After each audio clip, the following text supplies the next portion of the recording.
Hey, you're watching Chris. It is Tuesday the 26th of June, and it is set to be a very, very hot day today. A very hot day today. Yesterday was 28 degrees in London, and today is set to be 29 to 30 degrees. Now, I can't stress this enough. If you're going to use public transport, take bottled water. Take something. Take a drink, basically. If you have children, especially young children, babies in prams, babies in buggies, take bottled water with you. It's not just buses that get hot. It is the underground too. It does get ridiculously hot. So hot, in fact, that yesterday I had to make a judgment call. I had to make a judgment call. I had a bus where the air conditioning was not working. And as you can imagine, with a bus full of people in 28 degree heat, with an engine running constantly at the back, with the air conditioning switched on but not working, it gets quite hot. And not only does it get quite hot for the passengers, it gets quite hot for me, the driver, and any other driver on London's buses for that matter. It was so hot that I felt sick, all because the AC wasn't working. And it was just a matter of time, literally a matter of time, before someone passes out from the heat. So I made a judgment call. I terminated my bus early for health and safety reasons.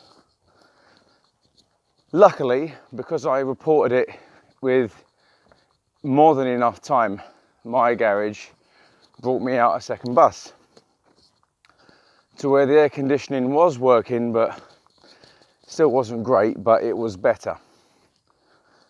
But drivers, you need to stop being afraid of repercussions. You do. What would you rather do?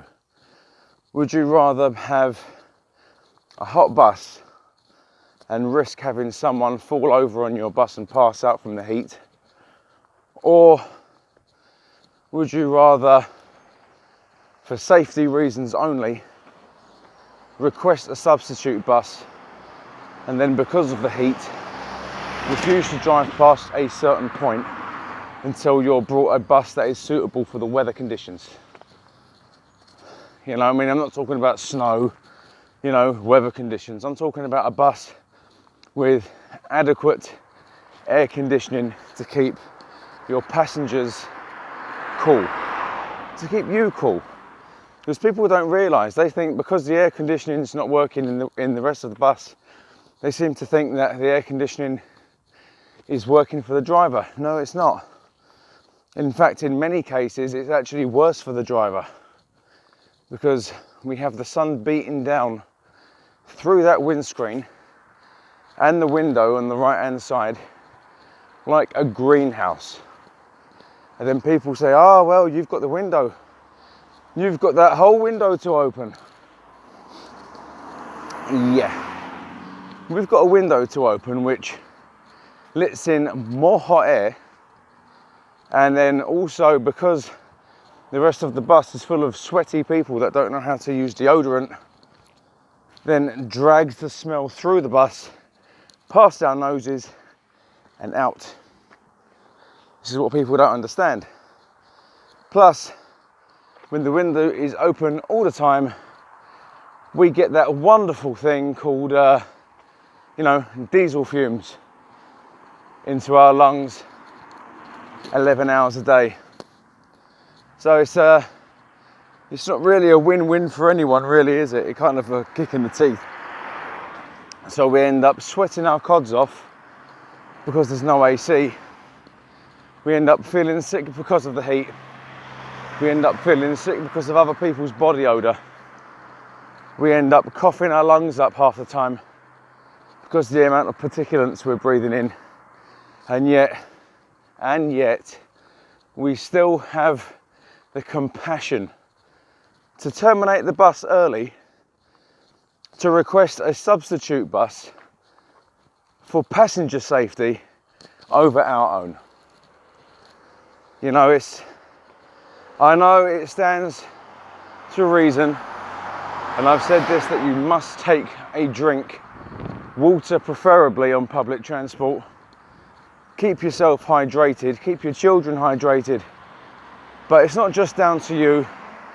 Us as bus drivers, we have an obligation for passenger safety, because I'm pretty sure we'll all agree that our first concern, above all others, is the safety and comfort of our passengers at all times.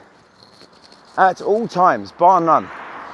It doesn't matter if you're running late or early. It doesn't matter about the traffic. It doesn't matter about the weather. Our first concern is the safety and comfort of our passengers at all times.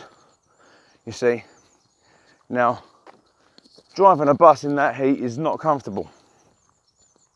Nor is it safe for passengers to be stuffed in a bus that hot, because it will lead to someone collapsing eventually. And also, drivers, think about yourself as well. Even if it's a last thought, think about, have you got enough water? You know, are you safe to drive in this weather? Is your bus air conditioning working? And if it's not, give it 2 trips, wait for it to try and come through. If it doesn't come through on the AC, report it and get the bus substituted. You are well within your rights to not drive that bus past a certain point if the bus is unfit or can be unsafe for passengers, or will cause passengers to be uncomfortable, or if it poses a danger to passengers' safety. I made that call yesterday, and yes, it made me late finishing to go home, but do you know what? I don't even care about the overtime because I didn't get any. I deliberately did not put in my overtime docket because it wasn't worth much money to me. In all fairness, it was only about 7 minutes, but I would rather people got on my bus and off of my bus safely and run late than have an on-time bus that is absolutely sweltering and baking and can pose a threat to passenger safety. So just remember that. And for those of you who are not bus drivers that are watching this, I hope you can have an understanding as to the sort of thing that we have to deal with and think of, not just on a daily basis, but every minute of every day that we work. We're trying to weigh up and assess different levels of safety at all times, not just on the road, but on the bus as well. We are in a constant state of risk assessment. We are. Bus drivers are constantly in a state of risk assessment, whether it is on the road, assessing the road ahead, not just the road immediately ahead of us, but the road a good 200 or 300, 400 yards ahead of us, looking at everything from traffic to cyclists to even pedestrians walking on the side of the road. I mean, this is one. If I was to be walking this close to the side of the road down Regent Street, there's a good chance that I'm a tourist, you see. But me as a bus driver, I'll see these people yards and yards and yards away. So therefore, I have to move my bus out into the centre of the road, specifically so I don't hit them with the mirror. It may be a bit of an inconvenience to other road users, but I'd rather be a slight inconvenience to road users than be a massive inconvenience to a pedestrian by clumping his or her head with my near side mirror. So it's a constant state of risk assessment. You know, we have to constantly think of the temperature inside the bus, whether it's overcrowding, people standing on the upper deck or stairs. You hear it sometimes, we actually say it. You know, there's a button that we can press. It goes, please for your safety, do not stand on the upper deck or stairs. You may hear this several times in the space of 30 seconds. It's not because we're trying to annoy you, not really. We're saying it because we're covering ourselves. We don't want you to stand on the upper deck. We don't want you to stand on the stairs. Because if we did have to do an emergency brake, or if there was a situation which required immediate action by decelerating the bus rapidly, you would end up either on the floor or being crushed by God knows how many people, or falling down the stairs, or in the worst case scenario, which has happened, if you're standing up on the upper deck and you end up going forward because of the emergency brake, you will end up going through that front window and then down about 13 foot onto the floor outside, where you will either get hit by the same bus that you just exited or end up snapping your neck when you land on the road. So there's a reason why we don't want anyone to stand up on the upper deck. It is for your own safety, and we have to think of these things all the time. You see, we are not just bus drivers. People seem to think that we bus drivers only drive the bus, that we're no good for anything else. There was a woman on social media, filmed about 2 weeks ago, and she was absolutely horrendous to the bus driver. I don't know what the argument was about, to be fair. I didn't hear the bus driver retaliate in any sort of way. But for her to call him an uneducated man, you know, and say that that's all he's good for is bus driving, that's a bit of a broad assumption to make. I know many bus drivers with more qualifications than some people in very high paying jobs, and the only reason they don't do those jobs is because they just don't want to. You see, I myself, I have an absolute bucket load of qualifications. I don't have to be a bus driver. I could work in graphic design. I could work as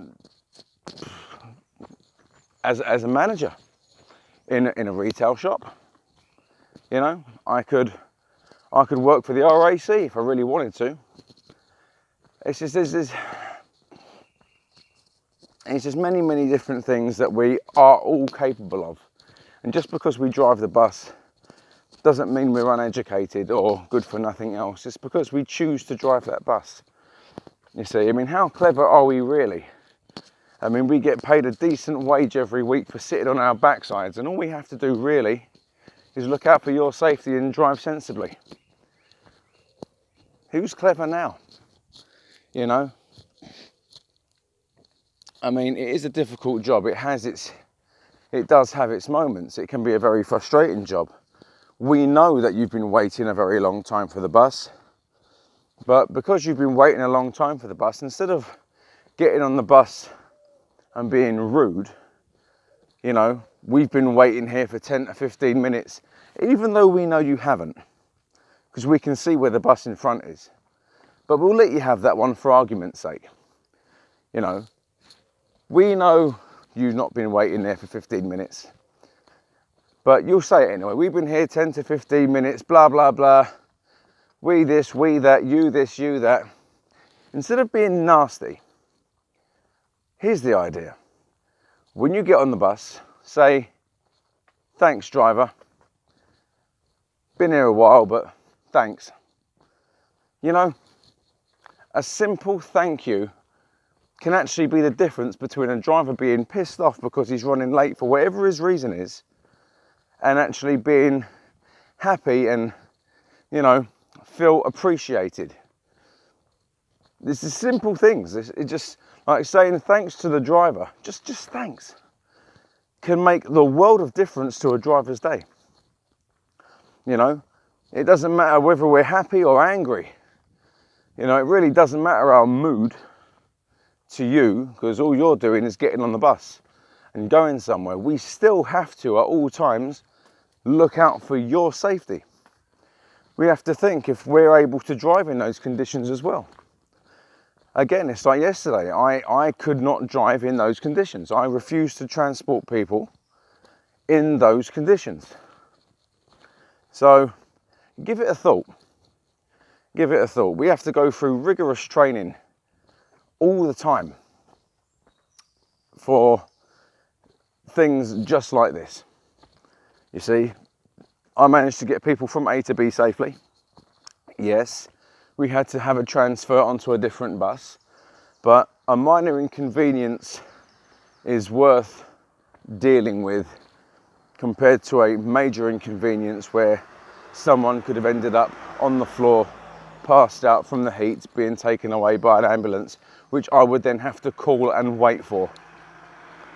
You know, just spare a thought for the driver, because we are constantly thinking about you.